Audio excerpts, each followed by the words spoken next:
Good afternoon. Welcome to our live webinar. Today's topic or today's theme, we will be dealing with issue concerning child maintenance. Many people have challenges when it comes to child maintenance,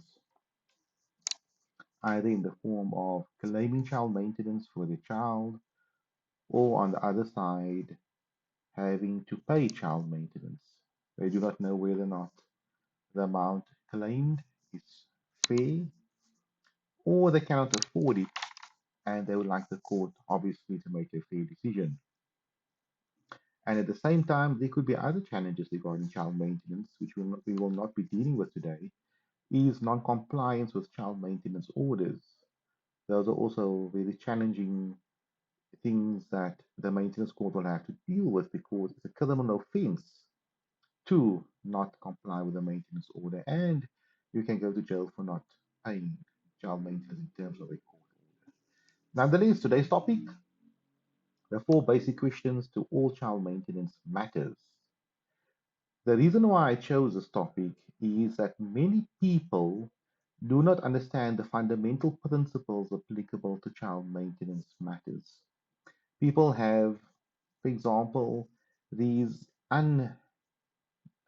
unlegally substantiated arguments when it comes to child maintenance. For one, for example, stipulating that both mother and father should equally contribute towards the maintenance of a minor child, in the sense of if the child costs 1,000 Rand per month, the father should pay 500 Rand and the mother should pay 500 Rand per month towards a minor child. That is not correct. It would be correct if the circumstances would ultimately allow it, but it will not apply to every and the majority of child maintenance matters. That principle of 50-50 is not applicable where the one parent earns much more than the other parent. Of course not, 50-50 won't work. But generally what happens is the mother earns X amount of money. The child's school fees cost, for example, 1,000 Rand per month. The child's medical aid costs 400 Rand. And food and clothing comes another 1,000 Rand per month. And the mother says, you know what, I'll be happy with just receiving half those expenditure from the father, despite the father earning much, much more than the mother, maybe three times the mother's salary. So obviously that way of thinking is not correct. Another scenario that sometimes comes about is a parent might say, I am paying child maintenance and therefore I should have more contact with the minor child. Or the reverse is because the father has a lot of contact with the minor child, it means he should pay much more maintenance towards the minor child. And maybe the opposite would apply because he's caring for the minor child more, therefore he should pay less child maintenance. But nonetheless, I'm just trying to lay the foundation and allow people to come and join this video. If you have any questions, feel free to post it on the Advocate Muhammad Abduroaf Facebook page, Trust Account Advocate, and I would be happy to answer them for you. Otherwise, just sit back and see if you can benefit. Hopefully, you can. So, the four basic questions to all child maintenance matters. The first one, what is the child's cost of living? That's a fundamental question that you must ask. We cannot deal with any aspect of a child maintenance matter unless we know what the child costs. The same applies for an application for an increase, a reduction. You could even apply it for a criminal case where you can ultimately potentially argue saying, yes, the court order said I must pay X amount of money, but the child costs zero for the last 5 years. How can you hold me in contempt? Yes, he is criminally liable, but the sentence might be much less. Or the court might decide to not proceed with it because the child costs zero. And how can you enforce a maintenance order for the father to pay the mother X amount of money if the mother is not incurring any expenditure for the minor child? For example, I'm just being general here. Each case is different, and the ultimate decision is by the court. Point number one, what is the child's cost of living? Because if the child costs 10 Rand, the father cannot pay 30 Rand. It doesn't make logical sense. We have to work from a point, and that's the point from the cost of the child. Many people email me, or they go on our blogs, or post questions via Facebook, and lay the scenario and say the child is 5 years old. How much child maintenance should the father pay? That's full stop. Nothing else being provided. They are assuming that every child has a bare minimum amount of child maintenance that a parent should pay. That is not correct. The law doesn't say that. I never read up something like that before, other than the blogs which I've read and people asking me those questions.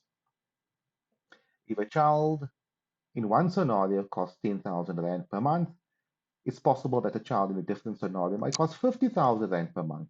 Each family is different, all circumstances are different. If the parents are multimillionaires, obviously the standard of living will be higher and those kids will cost more money.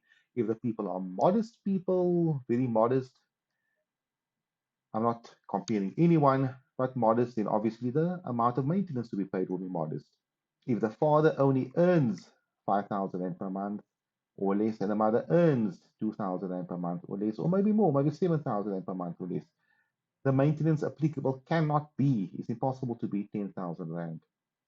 But if the father earns 100,000 and mother earns 200,000 per month, and they live in this lavish lifestyles and they're separated, the child goes to private school, has a chauffeur, has a pony, has all that life has to offer, and the parents also had it while they were growing up. They were also accustomed to that lifestyle. Automatically, their bracket will be totally different. So, point number one, what's the child's cost of living? Reasonable, of course. What does the child cost? Because from there on, we move forward. As I mentioned early on, the child maintenance cannot be more than what the child costs. Sticking to point number one, it's very important if you are the caregiver of the minor child, let's say if it's an argument that you are the father and the minor child is in your custody, and you're the one that's claiming child maintenance from the other parent. It's very important that you work out what's reasonable under the circumstances. Do not put in certain items and say this is the child's cost of living if the child does not require this or never required it in the past, or you or your spouse or your ex-spouse never have incurred this type of expenditure. For example, you would like the minor child to travel the world and go overseas, etc. How can that be part of your expenditure of the minor child if you never went overseas before or you never incurred any of those type of expenditure in your lifestyle and now you want the minor child to incur those specific expenditure? So I hope you follow where I'm going to regarding that. Then we'll have to now deal with issue concerning what is a mother's cost of living. That's a very important question. Maybe not necessarily the mother's cost of living, but maybe the primary caregiver. Of course, that might be a better way of dealing with the matter. Just one second, please. So if the primary caregiver of the minor child is the mother, of course, we'll work from that side first. We'll first work from there. The person caring for the minor child. If the primary caregiver of the minor child is the father, then we'll work from that specific side. Okay, because you first want to determine, it's not necessarily the necessary formula to follow because both parents will have to contribute according to their means. Ultimately, we have to work out both parents' income and expenditure and cost of living. However, it's easier to work out the primary caregiver's cost of living first because that is the data you have. You're caring for the minor child, you know the child cost, you know what you cost. You approach a maintenance court based upon that information. Later on, you obtain information regarding what does the other parent cost. So that's fine. So what do you do? What do you earn? How much you earn per month?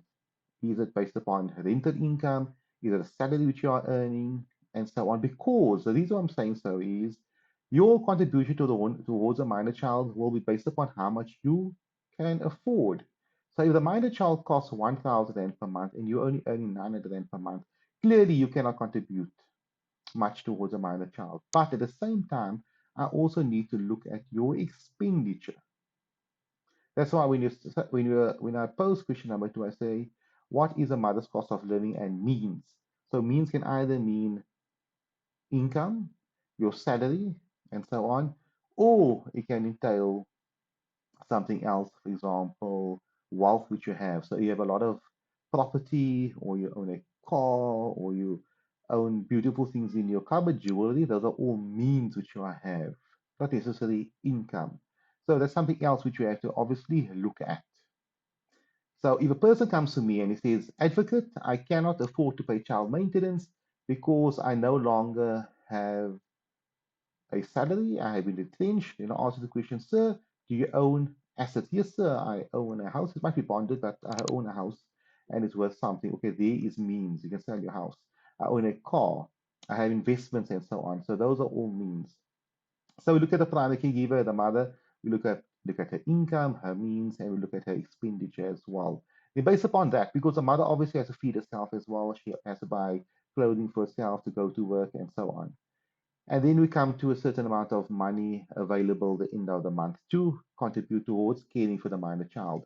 Because if the mother earns, for example, 1,000 per month, she cannot give that entire 1,000 towards a minor child. Doesn't make sense. How will she live? She'll die. She wouldn't be able to eat. Then the third point, we look at the other caregiver. In our scenario, I mentioned the father because that's a stereotype example where the father is the one paying child maintenance, but not always the fact. We do the same exercise regarding him. What do you presume? But this is ultimately when the maintenance court gets involved, where they actually look at the people's income and expenditure. But you can do the same exercise if you can. His income, his expenditure, and so on. We determine what does he have available at the end of the month. Within reasonable, of course. He cannot spend all this money on holidays and on clothing and on cell phones, and in another month he has nothing left for the minor child. That will not work. So what's reasonable and fair under the circumstances? Then we look at number 4. What should the parents contribute towards a minor child's cost of living? Now we have data. Now we have information. We know the child costs 1,000 per month. We know the mother earns 5,000 per month, and we know that her expenditure is petrol, clothing, food, rent, etc. And she has so much available, and she uses so much for the minor child. We know the father as well. We know he earns so much, he spends so much money on this and that in order for him to survive. He has petrol, he has work expenditure, and so on. And he also has money available to maintain the minor child. He cannot have zero available. That was obviously wrong. He has to cut some corner somewhere, or he has assets that can be sold, etc. But we have come to a decision based upon what the child costs, and this is what the parents can contribute. And based upon that, we come to a fair amount of maintenance which the parents should contribute. After all this information is on the table. But one thing is, we could not have determined the amount of child maintenance that should have been paid unless we knew what the child cost. That's a fundamental. Unless we knew what the parents' expenditure are and how much they have available at the end of the month as well. And based upon that, we can determine what amount of maintenance should be contributed towards a minor child. I see no questions, and I hope that answers some of your um, questions you might have had in your mind or your preconceived notions regarding how child maintenance works. It either supports it or it refuted it, I do not know. But nonetheless, that's the way I apply my mind to it, and that's how I argue this matters in the maintenance courts. And as I always tell all my clients and my listeners, etc., you need to understand your case very well. Because if you do not understand your case very well, how would you be able to convince the magistrate or the judge at the end of the day that you have a case? Thank you very much for watching this video, and I hope you have a lovely day.